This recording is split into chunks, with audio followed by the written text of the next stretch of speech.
ॐ सहनाववतु सहनो भुनक्तु सह वीर्यं करवावहै तेजस्विनावधीतमस्तु मा विद्विषावहै। ॐ शांति शांति शांति। सभी को नमस्ते, प्रणाम, सत श्री अकाल मित्रों। भगवान धन्वंतरि की कृपा से आज की क्लास आरंभ करते हैं। आज थोड़ा विलम्ब हुआ है 5 मिनट। तो इसका कारण जो है, जब से अष्टांग हृदय क्लास शुरू किए हैं तो मैं काफ़ी ज़्यादा व्यस्त हूँ, इसलिए कई सारे मित्रों का प्रश्नों का उत्तर नहीं दे पा रहा हूँ। क्योंकि आप सभी के लिए हमें प्रतिदिन जो है सिलेबस जो बना हुआ है इसे हमें बनवाना पड़ता है बैठ करके, तो इसमें समय लगता है। तो इसलिए क्या है कि बहुत कम समय निकाल पाता हूँ। तो कुछ साथी प्रश्न उत्तर चाहते हैं कि हमारे जो कुछ समस्या है तो बताएं। तो इसके लिए तो थोड़ा सा धैर्य रख करके वेट करना पड़ेगा, थोड़ा कि लेट हो जाता है 2-4 दिन 5 दिन, लेकिन मैं सोच समझ के अच्छे तरीके से फिर उत्तर दूंगा। ठीक है, तो आज का जो एक नया टॉपिक अपना ये है कफ के गुण। क्योंकि अब तक जो है पिछले 1 महीने में जो अपनी क्लास चली है 24 या 25 कक्षाएं हुई है, तो इसमें हमने बहुत विस्तार से बात के गुणों के वर्णन किया है, जिसमें आप सभी को क्या है कि बात के जितने भी गुण हैं, लक्षण हैं, रोग हैं, भेद हैं, सभी के बारे में विस्तार से बताया। अब जो है आज से हम कफ के बारे में जानेंगे। जो दोष धातु मल है, तो दोष की अभी हम लोग व्याख्या कर रहे हैं, त्रिदोष। तो बात का जस्ट विपरीत कफ होता है, तो इसलिए हम सीधा कफ पे आ गए हैं। नहीं तो बात के बाद पित्त भी पढ़ सकते थे, लेकिन अभी जो है हम कफ के बारे में जानें। क्योंकि बात का ठीक विपरीत चिकित्सा जो है, बात के बारे में जैसा हमने सुना या आपने पढ़ा, तो बात का रुक्षता आदि गुण है, तो कफ का जो है सन्निग्धता आदि गुण है। इसलिए कफ के आज कार्य के बारे में जानते हैं। सर्वप्रथम बात के कार्य आपने देखा, यह हमारे शरीर को चलाने का कार्य करता है। सभी प्रकार की चेष्टाएं, श्वास प्रश्वास, उठना बैठना, चलना फिरना, बेगों की गति, उत्साह शक्ति, ये सब बात के कार्य है। और कफ के कार्य क्या हैं? यह शरीर को बल देने का कार्य करता है। तो आगे जानेंगे किस प्रकार से बल देता है ये। कफ अपने चिकनाहट की वजह से हमारे जोड़ों आदि में रहता है और वहाँ पे बल देता है, जिससे हमें ताकत मिलती है। तो इसके भी 5 भेद होते हैं, ये मैं बताऊंगा। लेकिन इससे पहले आज केवल गुणों के ऊपर चर्चा करेंगे। और आज की क्लास में जो कफ के 4 गुण हैं इसके बारे में बताएंगे आपको। कफ के 4 गुण कौन कौन से हैं, ये किस प्रकार से कार्य है, इसका मतलब क्या है, तो इसके बारे में आज जानेंगे। इससे पहले कफ के कुछ जो गुण हैं उससे हम स्मरण कर लेते हैं, पहले भी बता चुके हैं, लेकिन क्या क्या हैं ये जान लेते हैं, एक बार रिवीजन हो जाएगा। पहला है पूर्ण स्निग्ध। पूर्ण स्निग्ध ये है, यानी कि पूरी तरीके से ये चिकना है। पित्त में क्या है, यहाँ पे सिर्फ आया है सा स्नेह, यानी कि हाफ है ना, मैंने पूर्ण स्निग्ध नहीं है, ये बहुत कम स्निग्धता उसमें रहती है। 50% इसमें स्निग्धता मान सकते हैं, पर ये 100% स्निग्धता जो है कफ में है। तो पूर्ण स्निग्ध जो है कफ है, पहला गुण है यही। और बात पित्त कफ के जो पहला गुण है वही गुण महत्वपूर्ण है। जैसे बात के प्रथम गुण अगर रुक्ष है, तो रुक्ष गुण बिगड़ा कि बात के सभी गुण बिगड़ जाएगा। यहाँ पे ठीक इसी प्रकार से कफ का प्रथम गुण है स्निग्ध गुण। तो स्निग्ध गुण बिगड़ा तो शीत गुण, गुरु गुण, मंद, सलक्षण, मृषण, अस्थिर, सांद्र, मृदु, स्थूल, मधुर, सभी गुण बिगड़ेंगे। जैसे अगर ट्रेन का इंजन पटरी से उतर जाता है, वैसे तो डिब्बे उतरते हैं, लेकिन पटरी पर इंजन अगर नीचे उतर आया तो अन्य सभी जो है डब्बे भी नीचे उतर आएंगे। तो ऐसा ही है यहाँ पे। तो बात में जो पहला गुण बताया गया है रुक्ष गुण बताया गया है, रुक्षता, ड्राइनेस। इसी प्रकार से कफ के जो गुण बताया गया है उनमें प्रथम गुण जो है गुणधर्म कफ का है पूर्ण स्निग्ध, यानी कि पूरी तरीके से स्निग्धता इसमें है, अच्छी चिकनाई है इसमें। तो ये है। दूसरा है शीत गुण, गुरु गुण, इसी प्रकार से मंद गुण, संलक्षण यानी कि स्मूथ जिसे कहते हैं। तो इसमें हिंदी, इंग्लिश और संस्कृत तीनों शब्द हैं, इसमें समझ सकते हैं आसानी से।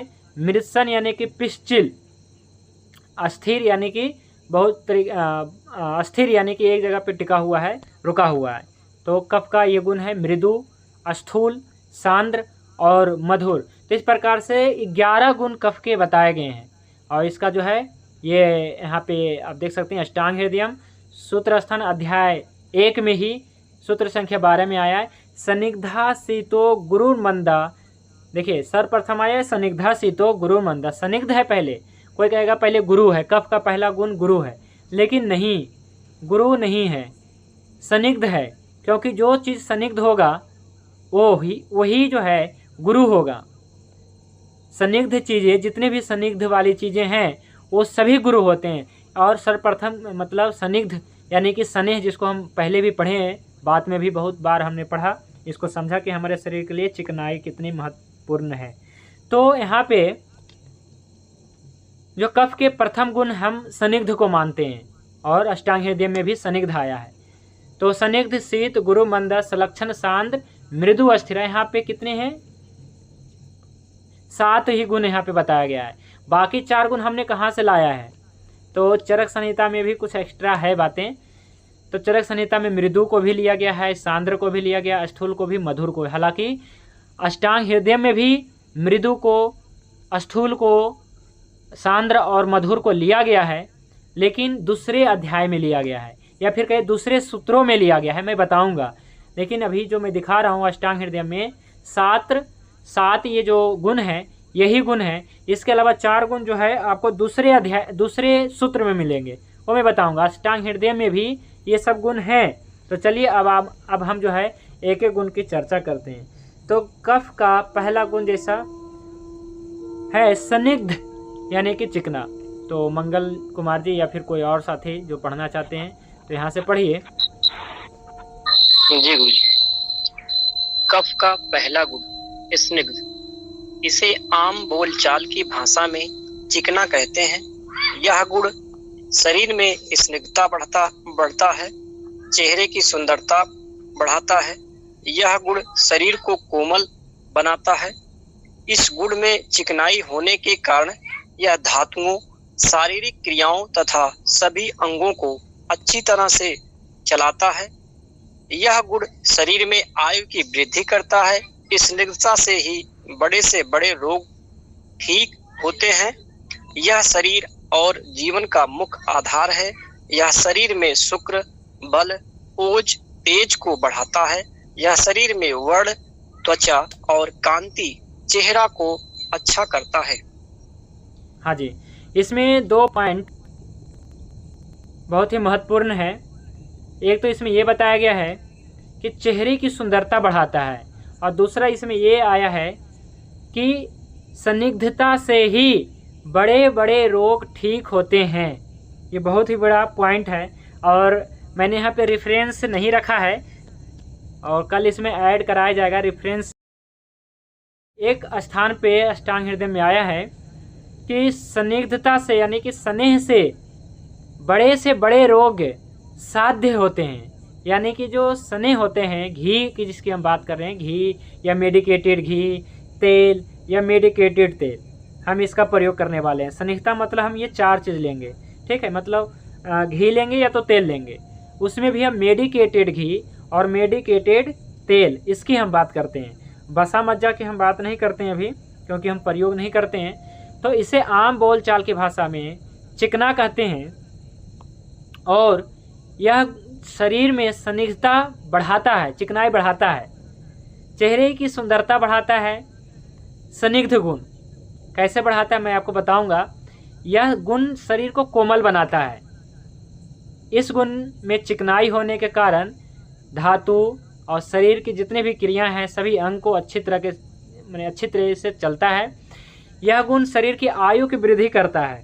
यानी कि स्निग्ध गुण जो है मनुष्य की, प्राणियों की आयु की वृद्धि करता है, यानी कि जो घृत आदि सेवन करेंगे, तेल अभ्यंग आदि सेवन करेंगे, उनकी आयु अधिक होगी और संदिग्धता से बड़े बड़े रोग साध्य होते हैं। यानी कि संदिग्धता से, यानी कि जो बताया गया घी तेल बसा मज्जा बताया गया वैसे तो इससे जो है बड़े से बड़े रोग साध्य होते हैं। मैं कल रेफरेंस लाऊंगा यहाँ पे। यह शरीर और जीवन का मुख्य आधार है। बताया था ना मैंने कि संदिग्धता यानी कि सने सारो अयम पुरुषा, यानी कि पुरुष जो है, पुरुष का आधार क्या है, सने है ना, या कि जीवन का आधार जो है सने है, चिकनाई, यही सब यहाँ पे आ रहा है। यह शरीर में शुक्र धातु, बल और ओज तेज इसको बढ़ाता है और त्वचा को अच्छा करता है, चिकना करता है, चेहरा को मतलब सुंदर करता है, कांति चेहरा को अच्छा करता है। तो इसमें जो है यह गुण शरीर में संहिता बनता है और चेहरे की सुंदरता बढ़ाता है। जैसे कोई घी तेल पान करता है या फिर लगाता है, अभ्यंग करता है, यहाँ तक कि केवल मुंह में, जिसे मैं अभी आगे बताऊंगा पंचकर्म में एक क्रिया है जिसे गंडूस कहते हैं। तो 1-2 बार भी यदि आप कर लेते हैं, 2-3 बार वैसे तो बहुत कम लाभ मिलेगा, लेकिन 1 सप्ताह लगातार कर लेते हैं ना, तो आपको देखने वाला जो है चौंक जाएगा कि ये कैसे संभव हो गया, मतलब चेहरे पे अलग से, मतलब ये कैसे, मतलब कि तेज गुण या फिर सुंदरता कैसे बढ़ गई गंडूस क्रिया से। तो गंडूस क्या है, कोई भी तेल, खास करके बात वालों के लिए तेल है ना, और पित्त वालों के लिए इसमें कषाय वगैरह भी ले सकते हैं, या मेडिसिन भी, मैंने काढ़ा भी ले सकते हैं औषधियों का। लेकिन बात और पित्त वाले में घी ले सकते हैं और कफ वाले में कुछ औषधियों का काढ़ा वगैरह ले सकते हैं। तो 4 प्रकार का गंडूस होता है, मैं बताऊंगा आगे। तो बात वाले क्या करते हैं कि जब संदिग्धता, यानी कि कोई एक तेल, कोई भी मेडिकेटेड तेल, जैसे तिल का तेल या सरसों का तेल भी मूर्छित करके ले सकते हैं। तो इसी प्रकार से तिल का तेल या भी कोई और भी तेल, जैसे क्षीर वाला तेल, ऐसे कोई भी तेल मुंह में केवल रखते हैं, मतलब हल्का गुनगुना करना है और इसे जो है मुख में रखना है, पीना भी नहीं है, और मुख में अपने पूरे मुंह में भर लेना है और इसे होल्ड करना है तब तक जब तक आपके आँखों से और नाक से पानी ना आ जाए। तो तब तक कर सकते हैं 5 मिनट से 10 मिनट। प्रथम आप 5 मिनट करें, क्योंकि इसमें मुख भी दर्द हो जाता है, तो आप 5 मिनट फिर भी कर सकते हैं, इसके बाद जो है फेंक दें। तो ये जो है, माने कि हम ये बता रहे हैं कि शरीर में जो है संदिग्धता बढ़ाता है। कोई भी संदिग्ध गुण जो है ये चेहरे की सुंदरता बढ़ाता है। आप मालिश भी कर सकते हैं अपने चेहरे की, वैसे तो संपूर्ण शरीर की मालिश बताया गया है, तो जिसमें विशेष रूप से सिर प्रदेश की, कान की और पैर के तलवों की। तो चेहरे की सुंदरता बढ़ाता है कौन, कफ का पहला गुण, यानी कि जिनका चेहरा जो है क्रूप है या फिर जिनका चेहरा मतलब रूखा सूखा है तो अच्छा नहीं लगता है, भद्दा लगता है। तो जब कफ का ये गुण वृद्धि हो जाएगा, कफ का ये संयुक्त गुण बढ़ जाएगा, तो उसका चेहरा जो है सुंदरता बढ़ जाएगा, चेहरे की सुंदरता बढ़ जाएगी और सभी अंगों की जो है सभी अंगों और सभी धातुएं अच्छी हो जाएगी और आयु की वृद्धि हो जाएगी। यानी कि उसका जो है जीवन या फिर कहीं आयु, सुख आयु, जिस प्रकार से मैंने 4 प्रकार की आयु बताया था, तो इसमें दीर्घ आयु हो जाएंगे। तो ये कमाल का है अपना संदिग्ध गुण। तो संदिग्ध गुण के ये किसका विपरीत है ना, संदिग्ध गुण किसके विपरीत है, तो बात के रुक्ष गुण के विपरीत है। तो आपने जिस प्रकार से बात के रुक्ष गुण के बारे में जाना कि रुक्ष गुण इसके क्या क्या करता है, बात के क्या क्या गुण, जितने भी बात के गुण है बिगाड़ देता है। अगर पहला गुण बिगड़ गया तो बात का सबसे खतरनाक गुण कहिए रुक्ष गुण है। इसी प्रकार से कफ के जो सबसे ज़्यादा खतरनाक गुण है संदिग्ध गुण है ना। यानी कि ये बात के ठीक विपरीत है, बात के पहला गुण के विपरीत ये कफ का पहला गुण संदिग्ध गुण है। इसीलिए हम आपको सीधा बात से कफ ले आए कि बात का भी अभी बताया है मैंने, इसका ठीक विपरीत हम हमको बताएंगे आपको, तो आप समझ जाएंगे। तो ये संदिग्ध गुण क्या है, बात के ठीक विपरीत है। तो जब बात का, अब देखिए कैसे होगा, विपरीत चिकित्सा करनी है। तो ये जो हम बता रहे हैं गुण आधारित चिकित्सा बता रहे हैं, क्या इसे कहते हैं कि ये गुण आधारित चिकित्सा है जी, है ना। तो ये गुण आधारित चिकित्सा कैसे करना होता है, तो जब किसी का बात का रुक्ष गुण बढ़ जाएगा तो हम वहाँ पे कफ का संदिग्ध गुण बढ़ाने का प्रयास करेंगे, और यदि किसी का कफ का संदिग्ध गुण बढ़ गया है तो हम वहाँ पे बात का रुक्ष गुण बढ़ाने का प्रयास करेंगे। और ये कैसे करेंगे तो ये भी मैं बताऊंगा। अभी एक साथी का प्रश्न आया था बहुत दिन पहले, मैंने जवाब नहीं दिया था, तो चूँकि इसका उत्तर तो वैसे हमें मालूम था कि एक रोग की कितनी औषधि हो सकता है या फिर कितनी औषधि हो सकता है टोटल। तो इनका उत्तर है, आज मैं उत्तर दे देता हूँ, कारण किसी और दिन बताऊँगा क्योंकि विस्तार ना हो जाए। इसका उत्तर है दुनिया में मात्र 6 ही औषधि है जी। हमारे टीम के सभी वैद्यों ने मिल के बताया और रेफरेंस भी मैं दूंगा कि मात्र 6 ही औषधि हैं, है ना। वो क्या क्या हैं आप सभी लोग चैट बॉक्स में कर सकते हैं, या फिर मैं किसकी तरफ इशारा कर रहा हूँ आप सभी लोग समझ गए होंगे, या जो नहीं समझे हैं तो मैं बताऊँगा, धैर्य बनाए रखिए।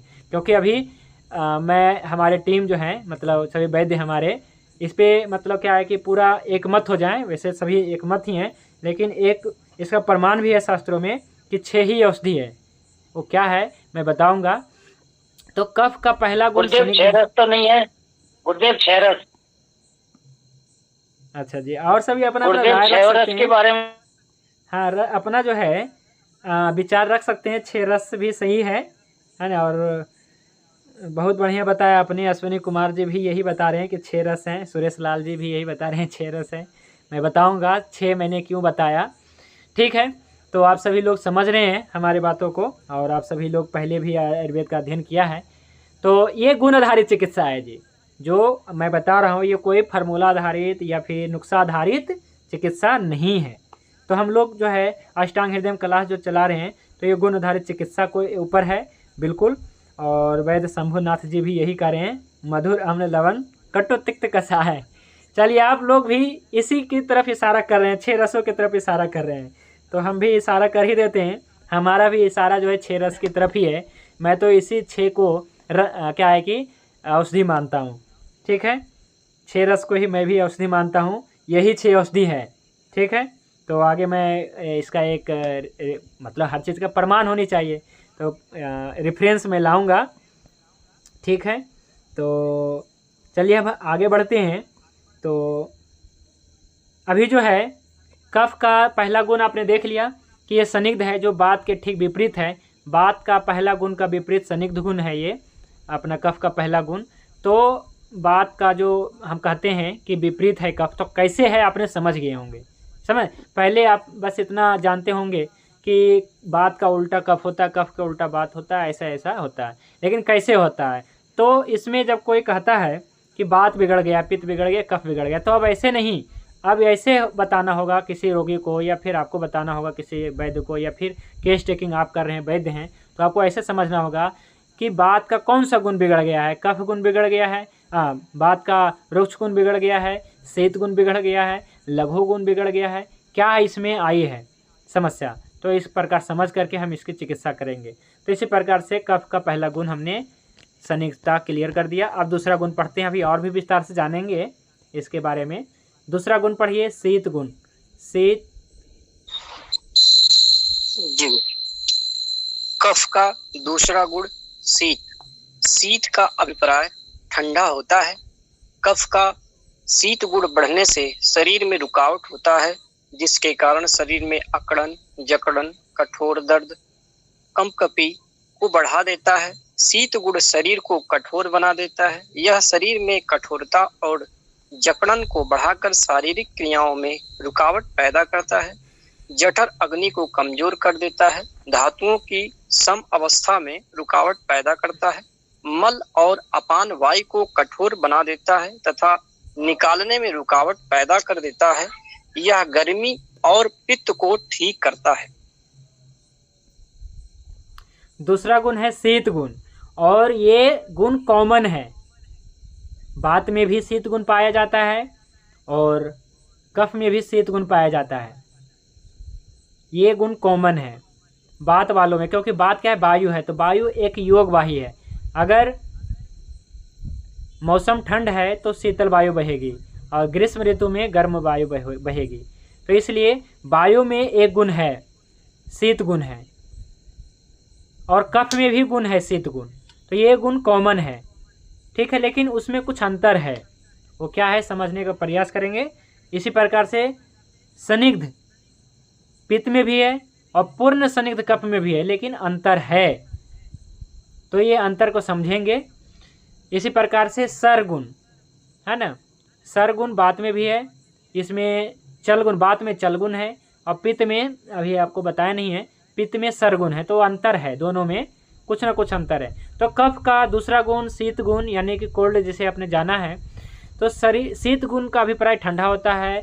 कफ का शीत गुण बढ़ने से शरीर में रुकावट होता है।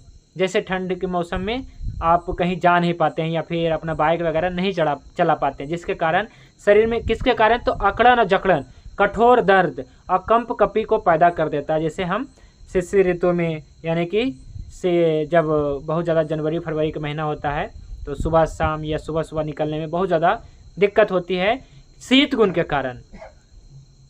इससे क्या होता है, अकड़न और जकड़न, कठोर दर्द होता है और कंप कपी को पैदा करता है। शीत गुण शरीर को कठोर बना देता है कि नहीं। यह शरीर में कठोरता, अकड़न जकड़न को बढ़ाता है। इससे क्रियाओं में रुकावट पैदा होता है और अग्नि को मंद कर देता है। जहाँ पे शीतलता आएगी वहाँ पे अग्नि मंद हो जाएगी, है ना। तो जो भी मतलब जिसका भी अग्नि मंद है, तो यानी कि कफ का शीत गुण वहाँ पे बढ़ गया है, तो यहाँ पे हमें कुछ पित्त बढ़ाना पड़ेगा, है ना। ये जो है अपना शीत गुण जो है, कफ का शीत गुण जो है हमारे शरीर की जठर अग्नि को मंद कर देता है। क्योंकि जहाँ पे शीत, यानी आज हमने एक पेशेंट का केस टेकिंग किया, 6 साल का बच्चा, जो क्या है कि बहुत ज़्यादा एक तो तेलिए है ना, यानी कि घी तो नहीं खाता है, लेकिन तेल वगैरह जैसे पराठे वगैरह ज़्यादा खाता है। दूसरा क्या है कि ठंड पानी यानी फ्रिज आदि का पानी ज़्यादा पीता है। तो दो यहाँ पे चीज़ें बात बन रही है कि एक तो संदिग्ध ज़्यादा ले रहा है और एक शीत ले रहा है। हालांकि इसको मैंने 15 दिन दवाई दिया और 15 दिन के बाद ही आया, लेकिन उसने लाभ नहीं बताया। कहा कि हम अभी मतलब बताया उसके पिता कि अभी तक कुछ विशेष मतलब अभी तक उसने खाना शुरू किया नहीं, जैसे पहला था वैसे ही है। क्योंकि मैंने इसको जो दवाई दिया था तो उसको कम डोज में मतलब दिया था, और चूँकि 5 साल का था बच्चा तो बाल चिकित्सक करना पड़ेगा यहाँ पे ना, बाल चिकित्सा। तो थोड़ा बाल चिकित्सा में हमारा कम नॉलेज है। बच्चों को जो है देखभाल करके अच्छे से चिकित्सा करनी चाहिए, क्योंकि कुछ भी चीज़ें होता है वो बताता नहीं है बच्चा, है ना, इसलिए। तो फिर भी हमने इसको कम डोज में मतलब थोड़ी मात्रा में दवाई दिया था, 2 ही दवाई दिया था। इस कारण से इसको दवाई जितना उसकी मतलब अग्निमन थी उसके हिसाब से मतलब सही तरीके से नहीं हो पाया, इसलिए क्या है कि उसकी मात्रा बढ़ा करके दिया है। तो इसका कारण ये है कि एक तो बच्चा है, इस कारण से इसको बच्चे को या फिर कोई भी दवाई शुरू करें, औषधि शुरू करें तो कम मात्रा में ही शुरू करें ताकि कोई दिक्कत ना आए, नहीं तो कई बार दिक्कत आ जाती है। तो कफ का संदिग्ध गुण ये भी क्या करता है कि मंद अग्नि मंद करता है ना। यदि घी है या मेडिकेटेड घी है तो नहीं करेगा, तो फिर मंद अग्नि नहीं करेगा। जैसे अपने पिपलिया देख रही, चित्रा का देख रही, ऐसे चंगेरिया देख रही, फिर अग्नि मंद नहीं करेगा, है ना। लेकिन एक मात्रा तक होगी, ऐसा नहीं कि आदि उचित मात्रा में ले तो। लेकिन क्या है कि नॉर्मल घी है, नॉर्मल तेल है और अग्नि पहले से मंद है, तो कफ का पहला गुण संदिग्ध गुण यानी चिकना लेने से यानी गुरु एक प्रकार से चिकना क्या होता है, गुरु होता है, भारी होता है, तो अग्नि मंद करेगा। तो कफ का दूसरा गुण है शीत गुण, ये भी अग्नि मंद करेगा।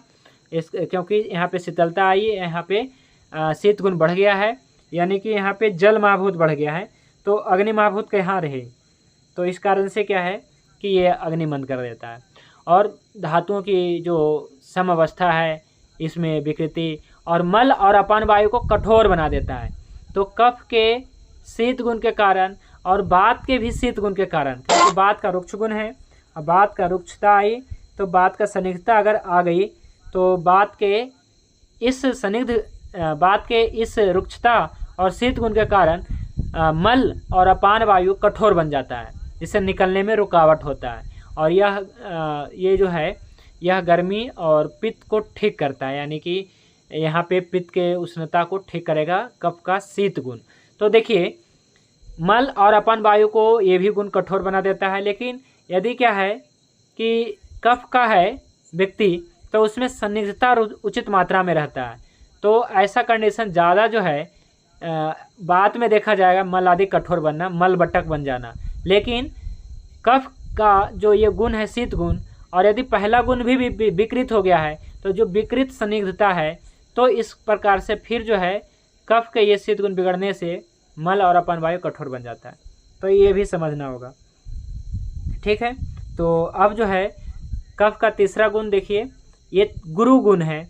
गुरु यानी कि जो द्रव्य संदिग्ध होगा, प्रायः जो भी संदिग्ध है, घी तेल कोई भी, तो ये सभी जो है आपका गुरु होते हैं, यानी कि भारी होते हैं।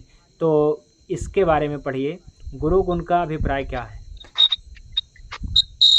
कफ का तीसरा गुण गुरु। गुरु गुण का अभिप्राय भारी होता है। शरीर में जिस द्रव्य का सेवन करने से पोषण, बल, तेज और ओज बढ़ता है, पेट में जिसका विपाक मधुर होता है, यह वात पित्त को ठीक करता है, कफ को बढ़ाता है।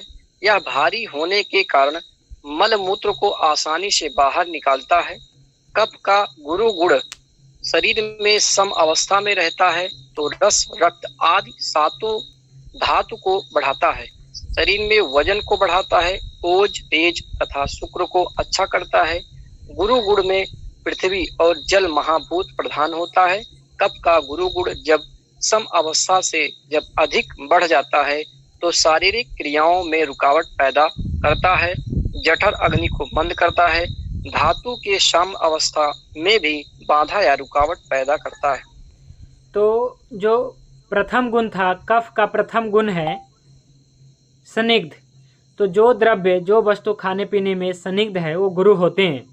तो यहाँ पे भागवत ऋषि ने कफ का तीसरा गुण गुरु गुण को रखा है। गुरु गुण का भी प्राय भारी से होता है, और जिस द्रव्य का सेवन करने से पोषण और इसका सेवन करने से बल भी मिलता है, यानी कि कफ क्या है, बल देने का कार्य करता है। तो कफ के जितने भी गुण हैं, गुरु गुण, शीत गुण या फिर संदिग्ध गुण, और भी आगे जो देखेंगे मंद गुण, ये सभी बल देता है। जैसे आप मार्केट से आते हैं तो थक जाते हैं, इसका कारण भी क्या है कि वहाँ पे आप महाभूत का क्षय होता है, तेज महाभूत बढ़ जाता है। बाजार में जाते हैं तो, और गर्मी में जाते हैं तो ये तो स्वाभाविक। लेकिन जैसे ही स्नान करते हैं तो स्नान करने से क्या होता है कि आप में आप महाभूत के गुणों में वृद्धि हो जाती है ना, जल तत्व बढ़ गया ना शरीर में। तो जो शरीर का जो जल महाभूत है, बाहर के जल महाभूत को लेता है और क्या है कि संतुलन करता है।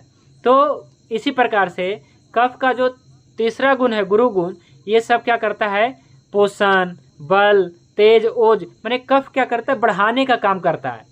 ये सभी बल, ओज, तेज बढ़ाने का काम करता है। और बात क्या करता है, ये बल, तेज, ओज और पोषण ये सब को नष्ट करता है, ठीक है। तो ये बात का बिल्कुल अलग काम है, बात का ज़्यादातर विनाश का काम है, हालांकि बनाता भी है। तो बात का काम जो है विनाश का रहता है, ऐसा समझ लीजिए अगर बिगड़ गया तो। और कफ का काम जो है बनाने का है, लेकिन अगर बिगड़ जाता है कुछ भी तो वो विनाश ही करेगा, चाहे बात हो, चाहे पित्त हो, चाहे कफ हो। लेकिन जब संतुलित रहता है तो कफ जो है बल देने का काम करता है, पित्त बनाने का काम करता है, लेकिन कफ जो है बल देने का काम करता है। तो बल, ओज, तेज ये सब को बढ़ाने का काम कफ का गुरु गुण का है।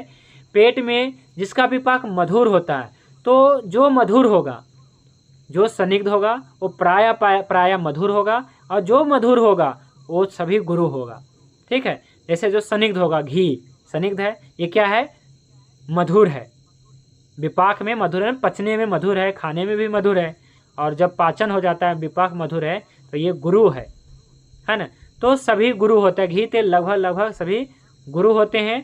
यह बात पित्त को ठीक करता है। गुरु गुण क्या है, ये बात को ठीक करता है। तो बात के क्या ठीक करता है, तो बात के आपने जाना था कि बात के एक गुण है जिसका नाम है लघु। बात में क्या पाया जाता है, लघुता पाई जाती है। उस लघुता को ठीक करेगा अपना ये गुरु। तो लघुता को ठीक करने के लिए हमें गुरु गुण को अपनाना पड़ेगा।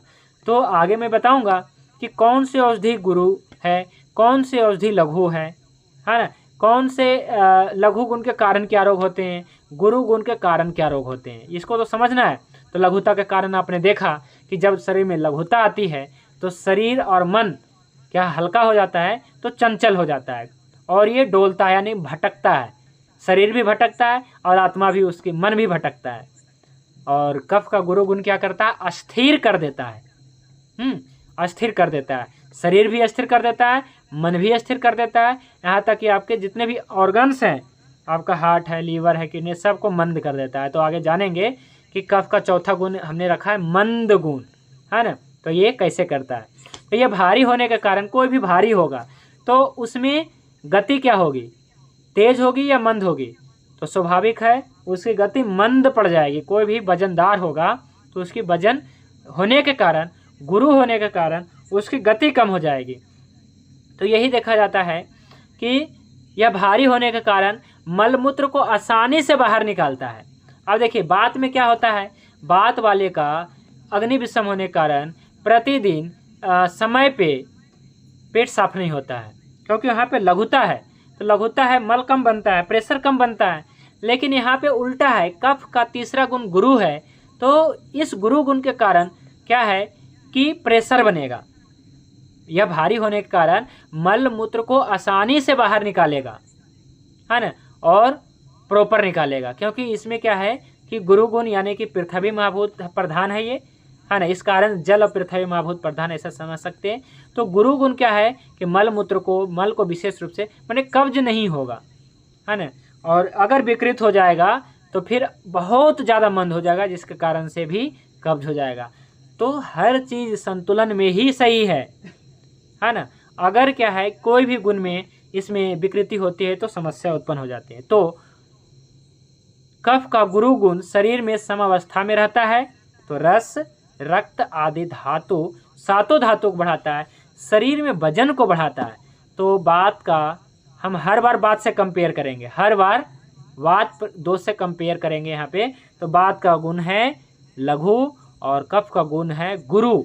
तो लघु को समाप्त कर देगा अपना गुरु गुण, और गुरु गुण को समाप्त कर देगा लघु गुण। जब गुरुता बढ़ेगी तो लघुता बढ़ाना है, जब लघुता बढ़ी तो गुरुता बढ़ाना है। ऐसा हमें करना है, गुण आधारित चिकित्सा।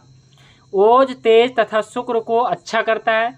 गुरु गुण में पृथ्वी और जल महाभूत प्रधान है, ठीक है, ये तो बता दिया।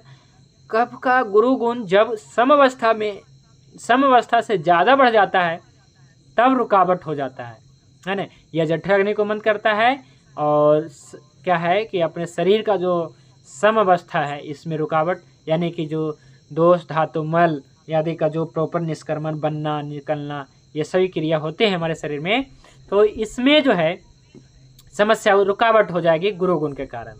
तो ये है। अब पढ़िए कफ का चौथा गुण मंद गुण, क्योंकि जो गुरु होगा वो मंद होगा। कफ का चौथा गुण मंद गुण। मंद का अर्थ धीमा होता है। जो गुण या द्रव्य शरीर में जाकर मंद यानी धीमा क्रिया करते हैं उसे मंद गुण कहते हैं। इसमें पृथ्वी तथा जल महाभूत प्रधान होते हैं। यह पित्त सामक तथा कफ बढ़ाने वाला होता है। कफ का गुरु गुण जठर अग्नि को धीमा करता है। शरीर के सभी अंगों में स्थिरता यानी क्रिया को धीमा करता है। रस, मांस और मेद धातु को बढ़ाता है। यह शरीर में आलस्य को बढ़ाता है। यह मल मूत्र, स्वेद आदि क्रिया को धीमा करता है। हाँ जी, तो ये ऐसा गुण है मंद गुण। मंद गुण का मतलब होता है, इसका अर्थ है धीमा करना। तो मंद गुण जब बढ़ जाता है, ये क्यों बढ़ता है पहले ये समझते हैं। मंद गुण बढ़ने का कारण है पहला ही गुण, ये संदिग्ध गुण, क्योंकि जो संदिग्ध होगा वो प्रायः शीत भी होता है, वैसे उष्ण भी हो सकता है, वो तो तासीर के ऊपर, पर जो संदिग्ध होगा तो ये गुरु होगा, पहला बात। दूसरा है जब जो गुरु होगा वो मंद होगा। फिर इसी प्रकार से आगे मैं बताऊंगा, जो मंद होगा वो सलक्षण भी, मतलब आगे जो गुण इसका बताया गया है, जैसे अस्थिर गुण वो होगा मंद और अस्थिर, है ना। तो मंद का मतलब क्या होता है, धीमा, है ना, और अस्थिर का मतलब होता है कि बिल्कुल अस्थिर है, रुका हुआ। तो मंद का अर्थ यहाँ पे धीमा है। जो गुण या जो भी द्रव्य कहे शरीर में जाकर के मंदता यानी धीमा क्रिया करते हैं उसे मंद गुण कहते हैं। इसमें पृथ्वी और जल महाभूत प्रधान है, क्योंकि कफ क्या बताया गया, पृथ्वी और जल, ये है ना, तो इसका कॉम्बिनेशन है। तो जल महाभूत प्रधान है। यह पित्त सामक तथा कफ बढ़ाने वाला होता है। मंद गुण क्या है? पित्त सामक और कफ को बढ़ाने वाला। और कफ का गुरु गुण जठर अग्नि को भी धीमा कर देता है, क्योंकि मंद यहाँ पे आया शब्द ऐसा मंद, तो मंद मतलब क्या है कि सब कुछ मंद करेगा यहाँ पे, यहाँ तक कि बुद्धि भी मंद कर देगा, स्मरण शक्ति भी मंद कर देगा, ध्यान शक्ति मतलब हर एक चीज़ को मंद करेगा और सभी क्रियाओं को मंद करेगा, जैसे उठना बैठना बोलना चलना फिरना, यहाँ तक कि जो हार्ट बीट लंग्स है, आपका हार्ट है, लीवर है, किडनी है, सभी मंद हो पड़ जाएंगे, है ना। शरीर के सभी अंग में अस्थिरता यानी कि क्रिया को धीमा करता है और विशेष रूप से रस मांस मेद धातु को बढ़ाता है ये मंद गुण, है ना। मंदता आएगी तो रस मांस मेद धातु को बढ़ाएगा और शरीर में आलस उत्पन्न करेगा, शरीर में आलस को बढ़ाता है और मल मूत्र आदि स्वेद आदि क्रियाओं को भी धीमा कर देता है। तो ये क्या है, जिनके शरीर में क्या है कि पसीना वगैरह बिल्कुल नहीं आते, तो ये कफ का मंद गुण है जी, है ना। शरीर में क्या है मंदता यानी कि जठर अग्नि मंद पड़ गई, या फिर उसे जो है अग्नि मंद पड़ गई, तो अग्नि ही मंद पड़ गया तो सभी जहाँ जहाँ भी अग्नि का स्थान मैंने बताया है पहले कि जहाँ जहाँ 15 अंग मैंने बताया है, तो उस सभी अंग में जो अग्नि है कहीं ना कहीं समान वायु के साथ में, तो वहाँ पे क्या है कि वहाँ पे अग्नि मंद पड़ी है, तो यानी कफ का ये गुण जो है यहाँ पे बढ़ गया मंद गुण। तो यहाँ पे विशेष रूप से क्या है कि यही होगा कि उस अंग का जो क्रिया है वो धीमा पड़ जाएगा, और धीमा पड़ गया, और वही क्या है कि धीमा पड़ा हुआ जो अंग है अगर एक समय आएगा ऐसा, यदि हम इसकी चिकित्सा नहीं कर पाते हैं तो एक समय ऐसा आता है कि वो अंग ही काम करना बंद कर देता है। जैसे हार्ट, विशेष रूप से हार्ट की मैं बात बता रहा हूँ, जैसे हार्ट की समस्या है तो अचानक जो है बंद हो जाता है। तो पहले जो है जिनका भी अचानक इस प्रकार से होता है तो इसके शरीर में कहीं ना कहीं कफ ही बढ़ा है। कफ का क्या बढ़ा है? तो कफ चूँकि पृथ्वी और जल महाभूत प्रधान है, तो पृथ्वी और आप महाभूत की गुणों की वृद्धि हुआ है, इस कारण से उसके जो है ब्लॉकेज आदि बढ़े हैं हार्ट में।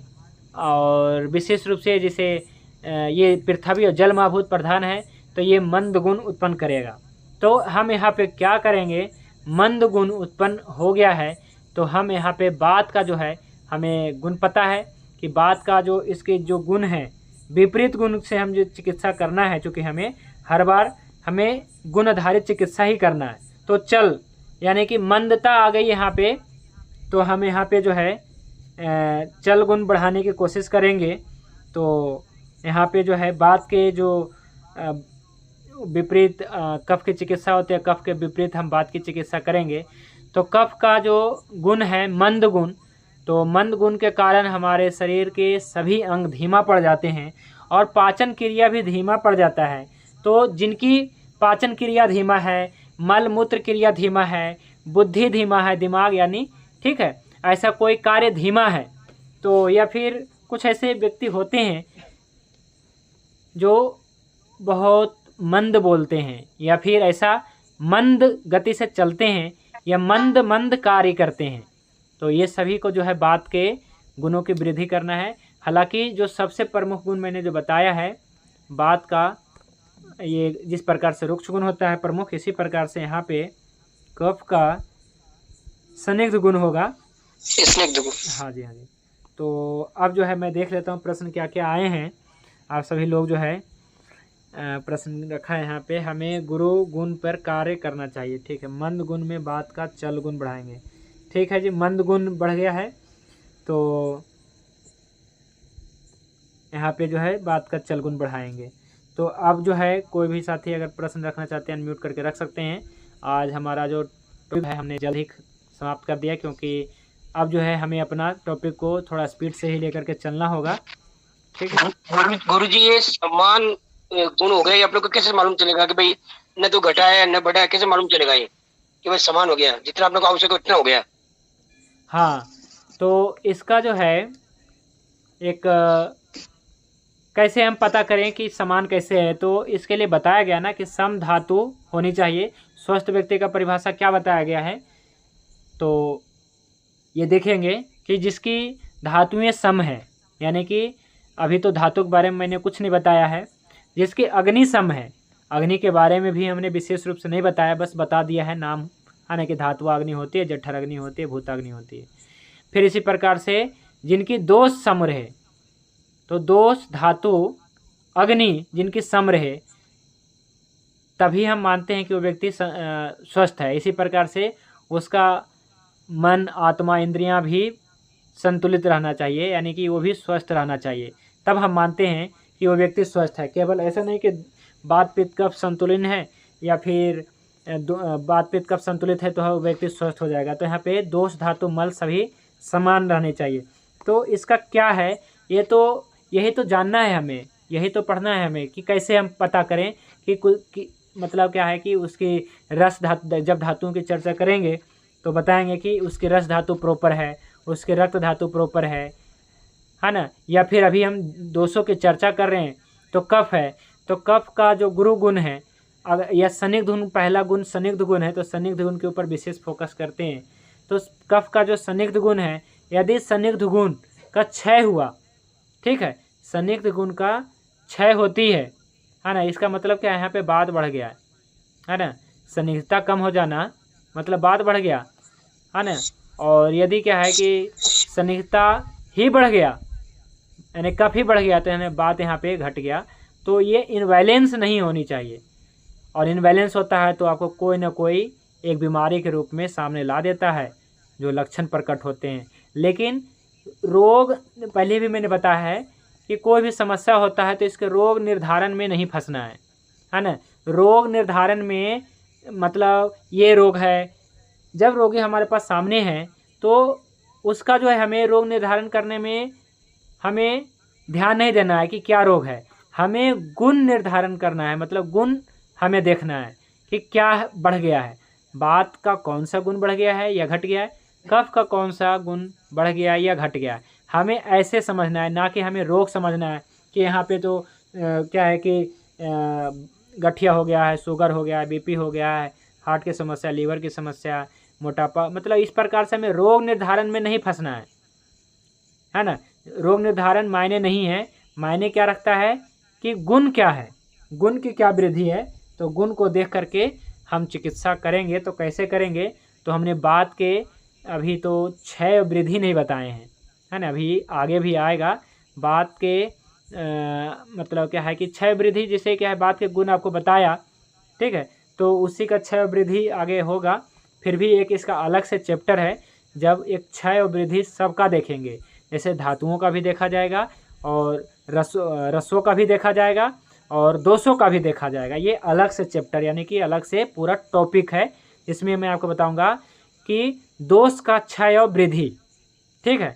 फिर आपको बताएंगे धातुओं का क्षय और वृद्धि, धातुओं का, कि रस धातु का क्षय वृद्धि, रक्त धातु का क्षय वृद्धि, मांस धातु का क्षय वृद्धि, मेद धातु का क्षय और वृद्धि, है ना, मेद, अस्थि और मज्जा, शुक्र धातु का क्षय और वृद्धि और इसके होने वाले रोग। इसी प्रकार से मैं बाद में बताऊंगा कि रसों का क्षय और वृद्धि।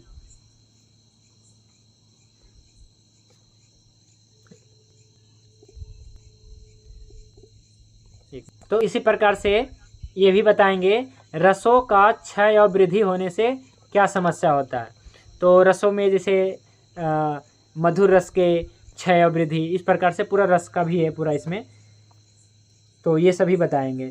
तो अभी जो है, अभी पहले पूरा, जब तक इसमें सभी गुणों के बारे में, वात पित्त या कफ, सभी के गुण के बारे में नहीं जान लेते हैं, और एक गुण दूसरे गुण के विपरीत हैं। और प्रथम अध्याय में ही आया है, गुरु मंद हिम स्निग्ध सलक्षण सांद्र मृदु अस्थिरा गुना सा सूक्ष्म विशदा विंसति सा विपर्य।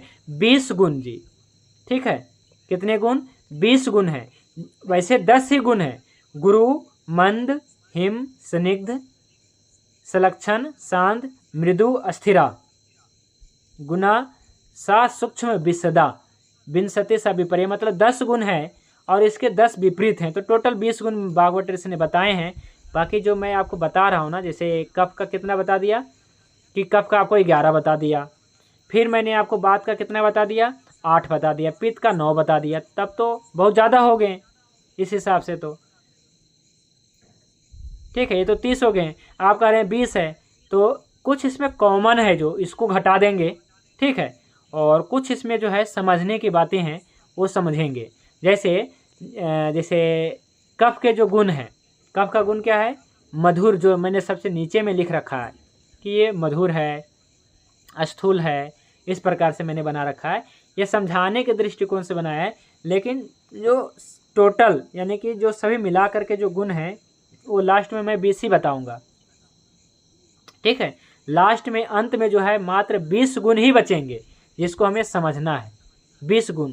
ठीक है, लेकिन अभी जो है चूँकि टॉपिक अपना चल रहा है तो सभी गुण को बारे इंट्रोड्यूस कर रहा हूँ मैं, ताकि आप सभी समझ सके। जैसे इसमें मधुर गुण, तो मधुर तो रस भी है, लेकिन जो मधुर होगा वो गुरु होगा। तो इसलिए अष्टांग हृदय में क्या है कि मधुर को कफ का गुण ना मानते हुए इसको रस माना गया।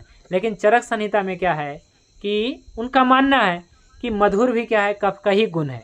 तो बिल्कुल है गुण, लेकिन क्या है कि इस प्रकार से तो क्या है कि यहाँ पे सभी रसों को भी समावेश करना पड़ेगा कि ये जो कटु है तो ये जो है बात के गुण है ना, ये अम्ल है तो ये पित्त का गुण है। ठीक है, मधुर है ना, तो इस प्रकार से ये कफ का हो गया। तो इसी प्रकार से कटु हो गया, तो इस प्रकार से भी रसों का भी इसमें समावेशन कर लेंगे। लेकिन भागवत ऋषि ने अष्टांग हृदय में पहले अध्याय में 20 गुण के बारे में बताया है।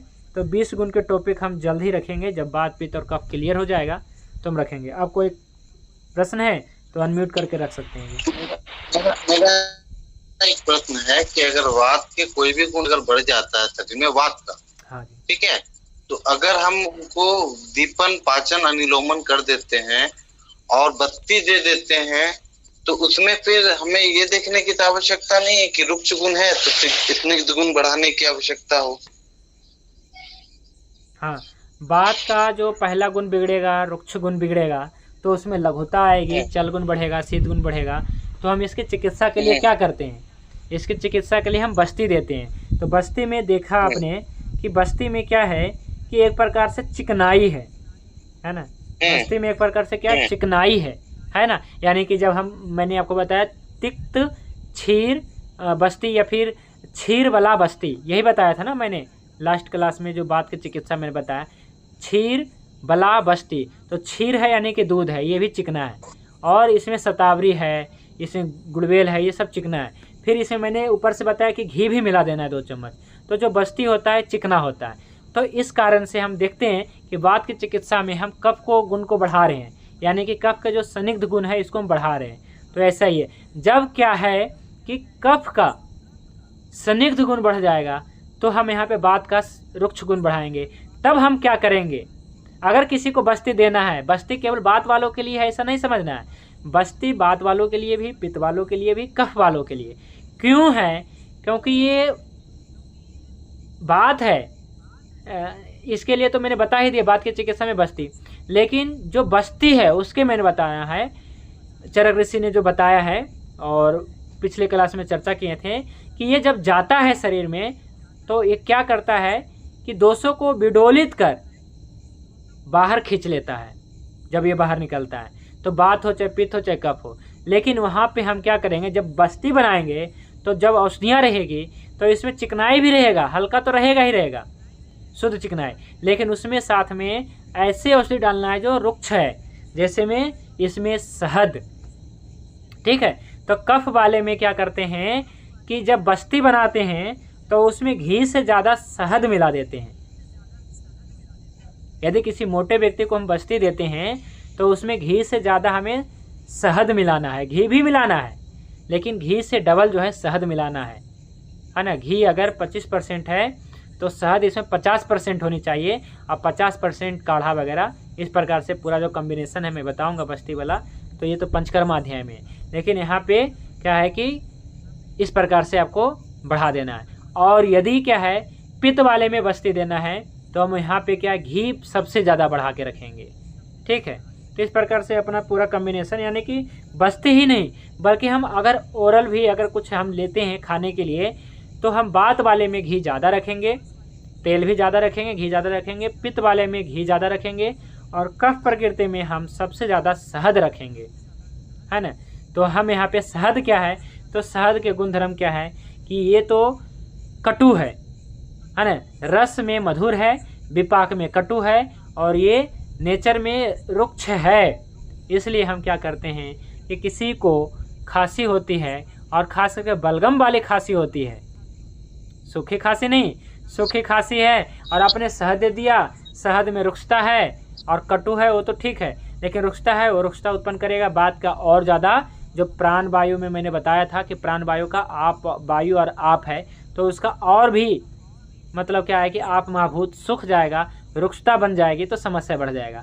तो सूखी खांसी में शहद नहीं देना है, बल्कि कोई मेडिकेटेड घी या साधारण घी ही देना है। लेकिन जब क्या है कि कफ यानी बलगम वाली खांसी होगी, बलगम वाली जो है होगा, बलगम निकलेगा जिस खांसी में, तो हम वहाँ पे शहद दे देते हैं। शहद के साथ में चाहे आप जो भी दे दें, है ना, चूरन के रूप में या चूरन के रूप में विशेष रूप से, क्योंकि चूरन ड्राई होते हैं। तो हम वहाँ पे क्या देखते हैं कि शहद में क्या होता है कि एक गुण है कि ये जो है आपका विशेष रूप से रुक्ष गुण इसका है। तो रुक्षता होने के कारण जो एक्स्ट्रा संदिग्धता है उसको अवशोषित कर देता है, यहाँ पे बात बढ़ा देता है। तो शहद क्या है, बात बढ़ाने वाला है, और घी क्या है, कफ बढ़ाने वाला है। ठीक है। अच्छा, ये आपने बोला ना कि पहला गुण अति गुण, कफ का अति स्निग्ध गुण बिगड़ा हुआ है, तो वो कैसे पता चलेगा कि अति स्निग्ध गुण बिगड़ा हुआ है? मानी अगर कफ बिगड़ा है तो उसके साथ में शीत गुण भी बिगड़ेगा, गुरु गुण भी बिगड़ेगा, सब बिगड़ेगा ना।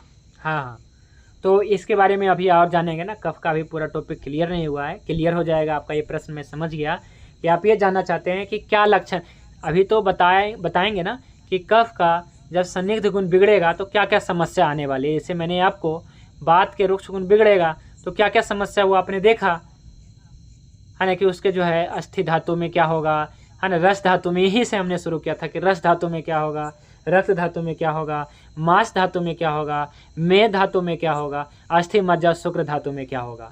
तो हम यहाँ पर ये भी तो बताएंगे, अभी तो केवल इंट्रोडक्शन चल रहा है ना, बाकी तो मैं अभी बताने वाला हूँ कि कफ का जो है संदिग्ध गुण बिगड़ गया तो रस धातु में क्या होगा, रक्त धातु में क्या होगा, मांस धातु में क्या होगा, मेद धातु में क्या होगा, अस्थि मज्जा शुक्र धातु में क्या होगा। तो कल के क्लास में यही टॉपिक रहेगा। अभी सभी गुणों का जो है परिचय करा देता हूँ, फिर यही टॉपिक है जी। ठीक है जी, बिल्कुल। तो जो भी साथी क्या है कि नए जुड़े हैं तो उनके लिए क्या है कि निवेदन कर देता हूँ कि आप सभी लोग जो है, जो बात वाला टॉपिक अगर नहीं देखा है तो यूट्यूब पे जा कर के देख लीजिए। ठीक है, तो जहाँ पे अब तक जो है 24 क्लास हुए हैं तो सभी बात के ऊपर ही है। तो जब तक बात को नहीं समझेंगे तब तक जो है कफ को नहीं समझ सकते हैं। तो कल से हमारा टॉपिक रहेगा यही कि बात का कफ का ये गुण क्या करेगा, है ना, रस धातु, रक्त धातु, मांस, मेद, अस्थि मज्जा शुक्र धातु। ठीक है, और कोई प्रश्न जी? गुरुजी, ये आपने कल जो बताया था कि 5 दिन या 7 दिन या 3 दिन जो स्नेहपान करेंगे, तो जैसे 5 दिन के बाद जब स्नेहपान हो जाएगा तो खाना मतलब उसी दिन से चालू करना है? तो नहीं, और क्या खाना है? देखिए, मैं फिर से एक बार बता देता हूँ,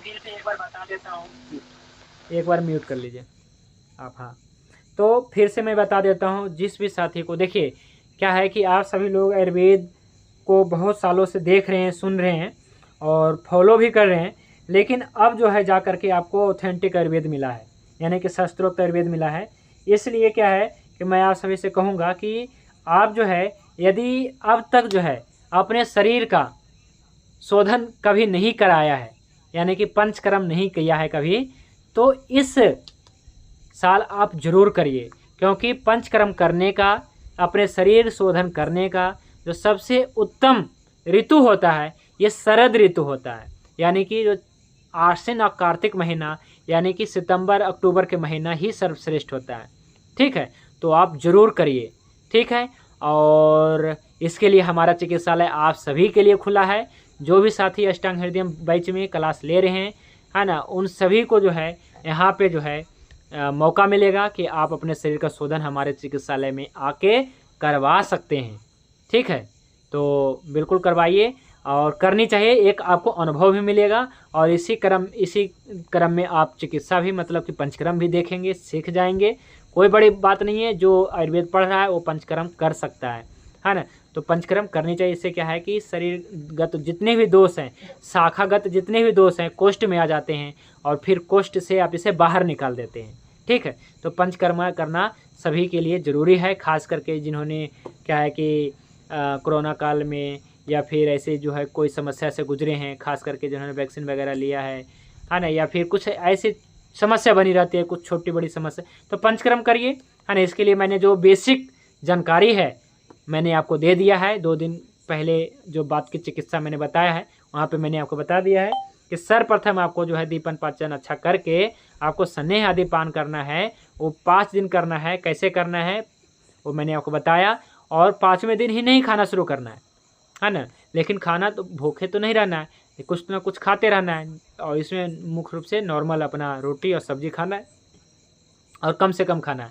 क्योंकि मैंने 6ठा और 7वें दिन बताया कि आपको जो है स्नेहन स्वेदन करना है ना, मालिश करना है, स्नेहन स्वेदन करना है, फिर आपको विरेचन करना है। इसके बाद 5 दिन तक फिर से आपको संसर्जन कर्म करके एक क्रिया होती है, जिसमें आपको रोटी वगैरह नहीं खाना होता है, इसमें आपको दलिया खाना होता है। तो ये क्या होता है मैं बताऊंगा। पहले आपको 1-2 दिन आपको सूप ही पीना है, केवल मूंग का दाल ही पीना है केवल, है ना।